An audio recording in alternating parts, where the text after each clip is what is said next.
What is up, guys? Brian here, bringing you another video. Today we are going to talk about the Nikon S Rangefinder 35mm film camera. It's not really like the best camera in terms of film cameras and whatnot, but it's a very special camera to me with an insane story. Coolest camera I'll ever own. Nothing will ever top it, period. So just wanted to share the story behind it. It is now my only film camera. I'm going to shoot less film. It's just not as practical as digital. It was something I did a lot last year and just loved it because I hadn't really, dove into film before that, really like in a very serious manner. So it was kind of more of a thing I did last year. Kind of come to terms with it. Not something I'll really be doing a lot probably in the future. Digital is just more practical. I enjoy editing and, all that good stuff. But this was pretty much the culmination of my film experience, and when I want to shoot film, this is all I have, and this is frankly all I'll be using until it dies, if it ever does die, which I hope it doesn't. So we'll just touch on the story of the camera, really, not really about my experience shooting it. It's just a film camera. They all kind of work the same, but again, this one just has a special story. So this camera belonged to my grandfather.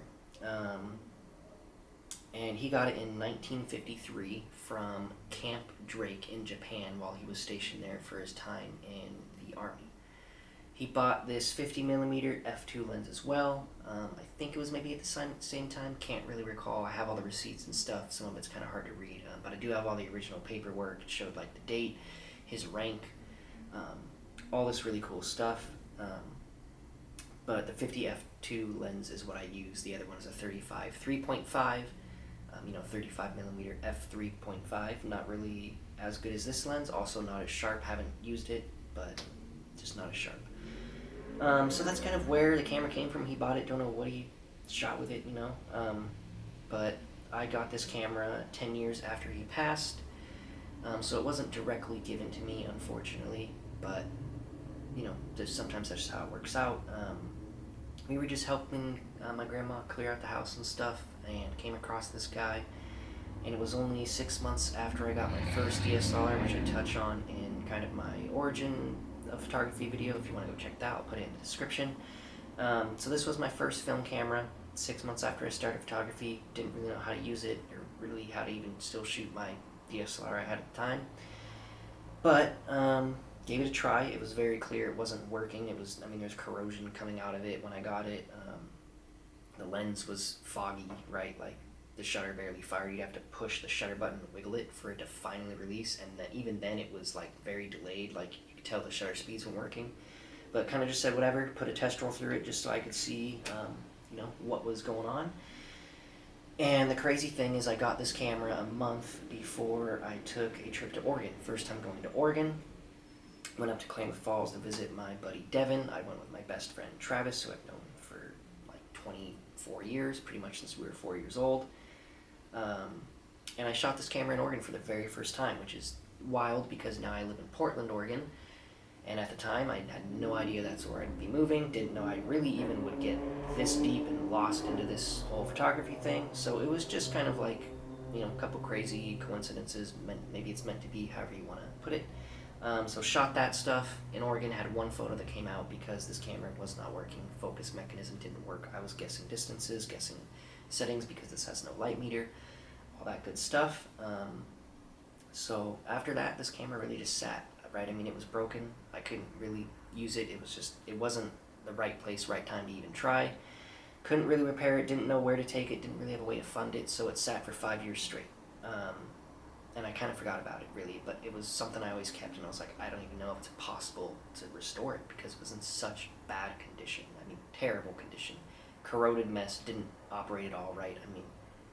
It was pretty clear that it was maybe even hopeless. I was like, I don't even know if it's possible. So, been shooting digital, like I said, and just let this thing sit.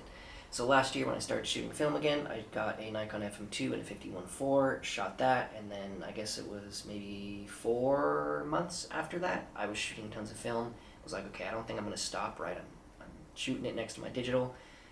Let's see if we can get this restored. So called up a few local camera shops. Nobody wanted to work on it.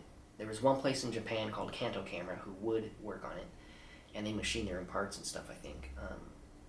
And I was like, I don't know, I really want to go local. I'm not sending it to Japan. There's a guy in Wisconsin, Dad Camera. He works on Leicas. I don't know if he would have worked on this. I didn't call him. And that's because I found one shop here at Advanced Camera. They're insane. They were like, yeah, Nikon S. I mean, yeah, we can do that cloth shutter. We can cut something new and replace it. I think we can do this. 12-week turnaround, dropped it off.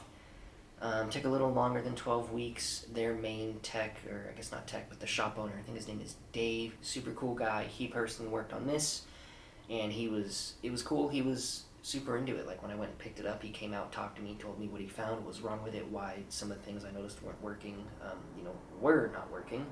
Thing was corroded inside, melted away some of the rangefinder mechanism pieces, all this crazy stuff. And, he was kind of stoked on being able to restore this. I mean, I didn't expect the shop owner to come out and tell me all this and, kind of like see his passion for restoring cameras when I picked it up. I thought I would just show up, pay someone, walk out the door.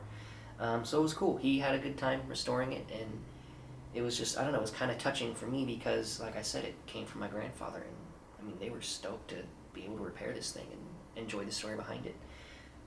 So that's what I ended up doing. That's how I got it restored.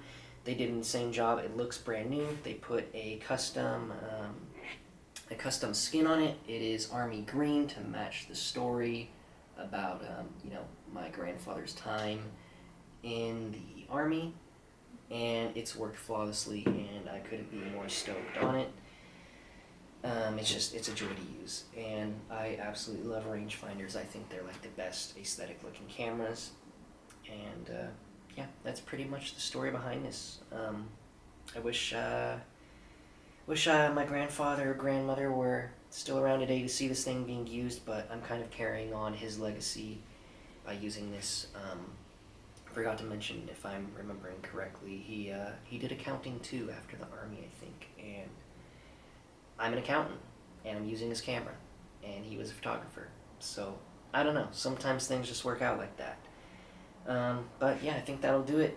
That's the story about how I acquired this thing, kind of how I used it, gave up hope, and managed to get it restored and shot it kind of the tail end of 2022, and hopefully take it out again soon. But taking a step back in film right now, but this camera makes me very happy. So if you get a family heirloom camera one day, hold on to it, even if it doesn't work, and at the very least, at least you have something that was most likely pretty special to whoever that relative was. So that'll do it for this one. We'll wrap this up here. Catch you guys on the next one.